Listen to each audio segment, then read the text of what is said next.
This parable, commonly called the parable of the Good Samaritan, is surely one of the most familiar in all the Gospels and has lent its name to various charitable institutions and causes, from hospitals to shelters to suicide prevention services across the ages, even until our own day.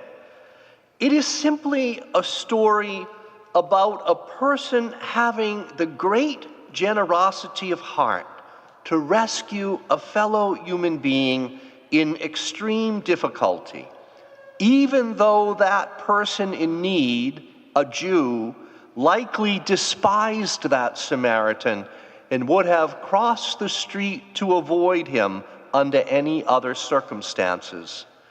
Jesus did not give his parable a title. That is something that developed after the Gospels were written down in the last third of the first century. But had Jesus given it that title himself before he told the story, he would have likely turned off most of his audience that day, because it would be like us in our own day, hearing someone say that they were going to tell us a story about the benevolent jihadist. We would likely jump to the conclusion before they continued that there really was no story to tell, as there isn't good to be found in such people under most circumstances. So the parable is not only about the charity given out of mercy with no strings attached to one to whom one owes no obligation. It's also a story told to challenge prejudice. Prejudice about who is good and who is bad, who is to be esteemed and who is to be despised and rejected. We as human people are naturally prone to judge. We tend to categorize people by all sorts of criteria, be it their race, their religion, their ethnicity, their place of origin, their educational background, their socioeconomic or legal status. And we either admire them or reject them accordingly, wanting to associate with them or to avoid them. Indeed, the question posed, "Who is my neighbor?"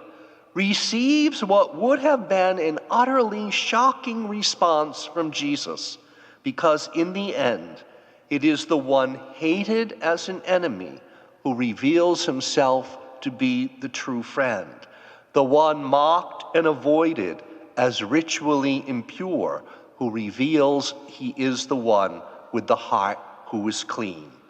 So as contemporary people who do not recall how utterly despised Samaritans were in the first century by their Jewish neighbors, we risk missing a major point that Jesus is making through this parable, as obviously he is telling us to take extra care, never to operate out of prejudice, indeed to write no one off based on any accidents of their earthly existence, but rather to view all others first and foremost as fellow human beings who are worthy of the benefit of the doubt as to whether they are neighbor or not, and wait for them to reveal their hearts by their actions before ever passing judgment upon them.